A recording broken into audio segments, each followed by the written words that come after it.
তওবা।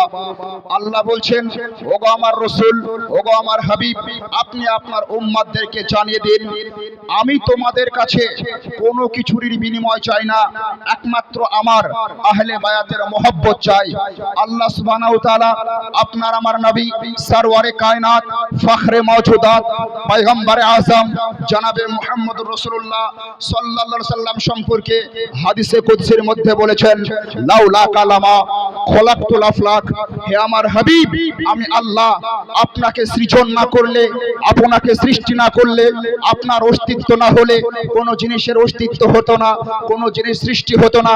নবীর সৃষ্টির জন্য রব্বে কায়নাত জান্নাত ও জাহান্নামকে সৃষ্টি করেছেন, নবীর সৃষ্টির জন্য আকাশ ও জমিনকে সৃষ্টি করেছেন, নবীর সৃষ্টির জন্য মানব ও দানবের সৃষ্টি হয়েছে, নবীর জন্য নামাজ পেয়েছি, নবীর জন্য রোজা পেয়েছি, নবীর জন্য হজ্জ যাকাত পেয়েছি, নবীর জন্য ইবাদত ও আমল পেয়েছি।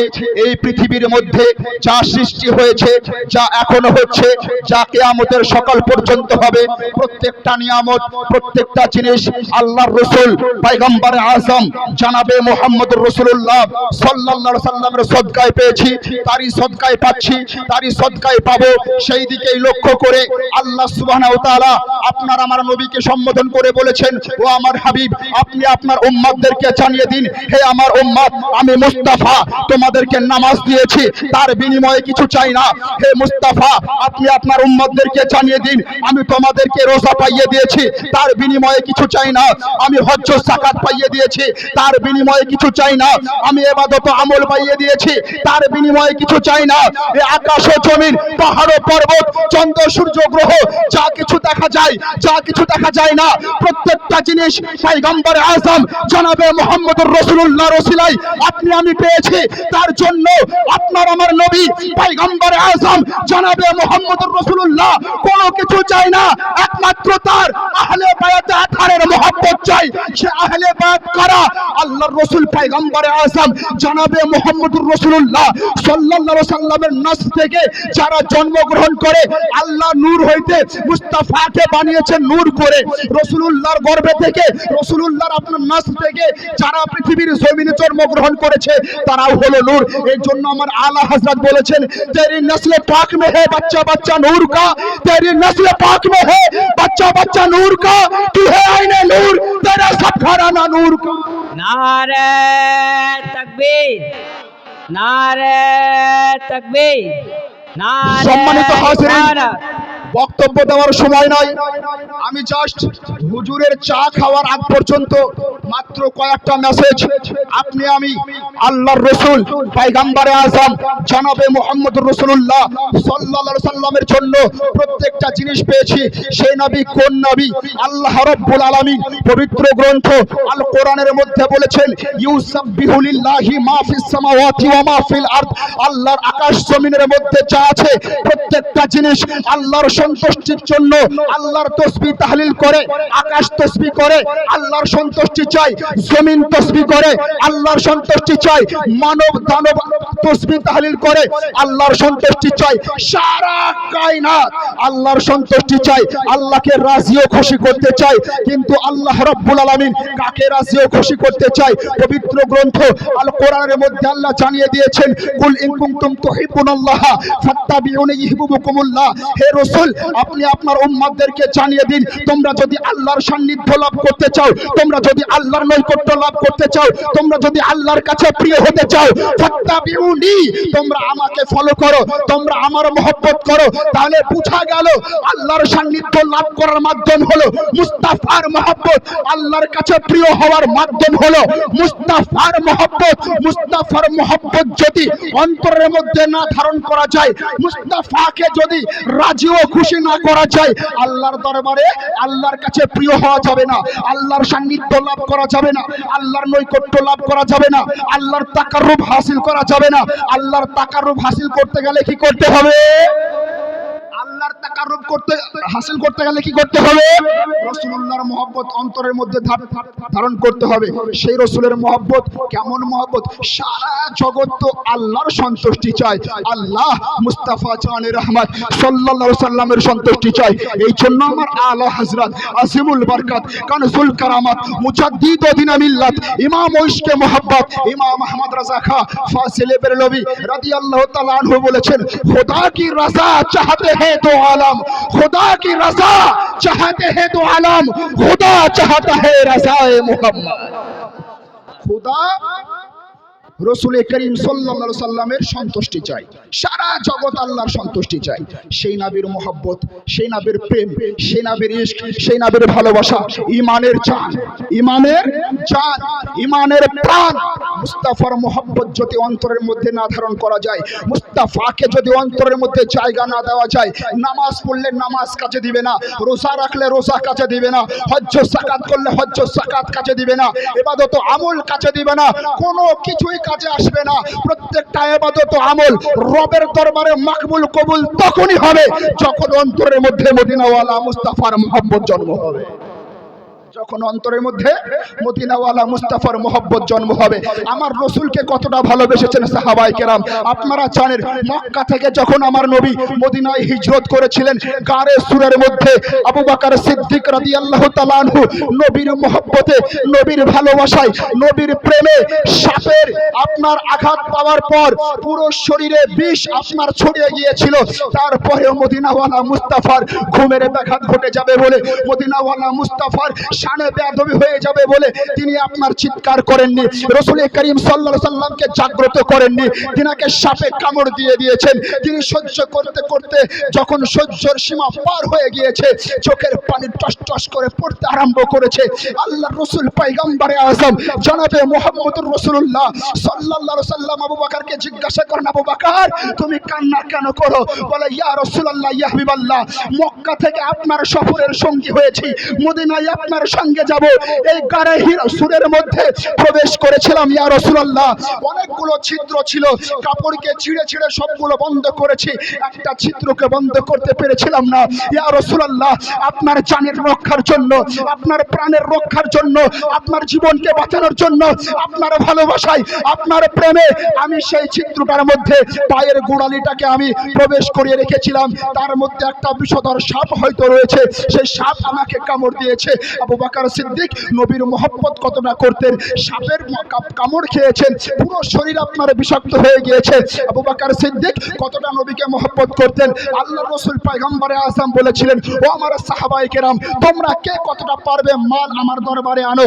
আবু বকর সিদ্দিক রাদিয়াল্লাহু তাআলা আনহু বাড়িতে যাওয়ার পর খাবার থেকে শুরু করে আপনার বাড়ির প্রত্যেকটা আসবাবপত্র কোনো কিছুই বাড়িতে রেখে এসেছিলেন না, প্রত্যেকটা জিনিসই আল্লাহর রাসূল পয়গম্বরে আযম জনাবে মুহাম্মদুর রাসূলুল্লাহ সাল্লাল্লাহু আলাইহি সাল্লামের পবিত্র কদমে এনে উৎসর্গ করেছিলেন। আবু বকরকে জিজ্ঞাসা করা হয়েছিল, আবু বকর বাড়ির জন্য কতটা ধন সম্পদ রেখে এসেছো? আবু বকর বলেছিলেন, ইয়া রাসূলুল্লাহ, ইয়া হাবিবাল্লাহ, আমার বাড়ির জন্য, আমার ফ্যামিলির জন্য, আমার সংসারের জন্য আল্লাহর রাসূলের মহব্বতে যথেষ্ট, আল্লাহর রাসূলই যথেষ্ট। ইয়া রাসূলুল্লাহ, আমার যতটা ধন ছিল, আমার যতটা সম্পদ ছিল, প্রত্যেকটা ধন সম্পদ আমি আপনার পবিত্র কদমে এনে উৎসর্গ করে দিয়েছি। মহব্বত। সম্মানিত হাজরিন, আজ আমাদের ঈমান বলে মসজিদ যদি রক্ষা করতে হয়, জীবন দেওয়ার প্রয়োজন হলে জীবন দিবেন কি দিবেন না? একটু হাত তুলে বলতে হবে। মসজিদ রক্ষা করার জন্য যদি নিজের জীবনকে উৎসর্গ করতে হয়, সেই জীবনকে উৎসর্গ করতে পারবেন কি পারবেন না? মাদ্রাসাকে রক্ষা করার জন্য যদি শরীরের রক্তের প্রয়োজন হয়, শরীরের রক্ত দিতে হবে। কিন্তু বিরাদারান ইসলাম, আপনার কাছে মাথা চাইছি না, আপনার কাছে হাত চাইছি না, আপনার কাছে মুন্ডু চাইছি না, আপনার কাছে রক্ত চাইছি না, আপনার কাছে লক্ষ লক্ষ টাকা চাইছি না, শুধু মাদ্রাসার জন্য।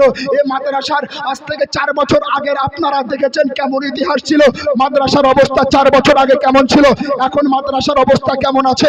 আগামী বছর দেখবেন মাদ্রাসার অবস্থা কেমন হবে। সেই মাদ্রাসার জন্য রাসূল পাক সাল্লাল্লাহু আলাইহি সাল্লামের মহব্বতে, তার ভালোবাসায় 10,000 টাকার জন্য বলছি না, 5,000 টাকার জন্য বলছি না, আপনার পকেটে 100 টাকা থাকলে 100 টাকা দিয়ে যান, 10 টাকা থাকলে 10 টাকা দিয়ে যান, 5 টাকা থাকলে 5 টাকা দিয়ে যান, 500 টাকা, 1,000 টাকা, 2,000 টাকা, 10,000 টাকার অনুরোধ করছি না।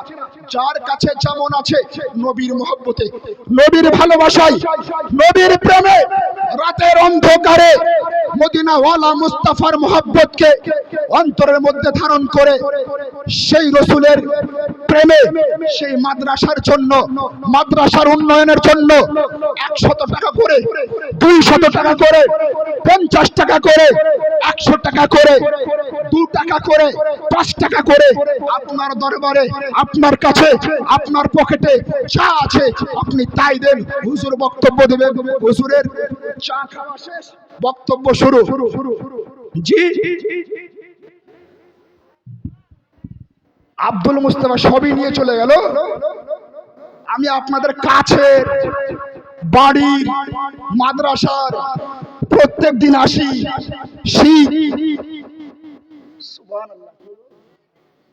সুবহানাল্লাহ, সম্ভবত নতুন গ্রাম থেকে, আমার মহল্লা থেকে, নাম উল্লেখ করেননি, 500 টাকা দিয়েছেন। তাদের ভালোবাসা দেখেন। হুজুর চাইছে এই এলাকার মানুষ দিচ্ছে না, তো সেইখানকার মানুষ এসে 500 টাকা দিল। এইখানকার মানুষ কেউ নাই। সুবহানাল্লাহ। কি নাম?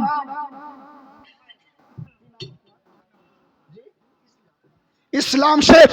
তার বাবা মায়ের জন্য 500 টাকা দান করেছেন। আল্লাহ তার দানকে কবুল করুন, আমরা পড়ি আল্লাহুম্মা আমিন। আর একজন ভাই আমার 200 টাকা দান করেছেন, আল্লাহ তার দানকে কবুল করুন, আমরা পড়ি আল্লাহুম্মা আমিন। মানুষ মনে করে মৌলবীরা টাকা দেয় না, মৌলবীরা দান দেয় না, মাদ্রাসার কমিটিরা দান দেয় না, মাদ্রাসার সেক্রেটারিরা দান দেয় না, মাদ্রাসার সভাপতিরা দান দেয় না। ভুল কথা। দান সবাই করে, চাই সে হুজুর হোক, আর মুফতি সাহেব হোক, আর হাজী সাহেব হোক, আর গাজী সাহেব হোক। একজন মা আমার 100 টাকা দান করেছেন, আল্লাহ তার দানকে কবুল করুন, আমরা পড়ি আল্লাহুম্মা আমিন। আপনার নাম উল্লেখ করতে হবে না, আপনি চটচট করে আসুন। 10 টাকা, 5 টাকা, 100 টাকা, যে যেমন ভাবে পারবেন চটচট করে এসে দিয়ে যান।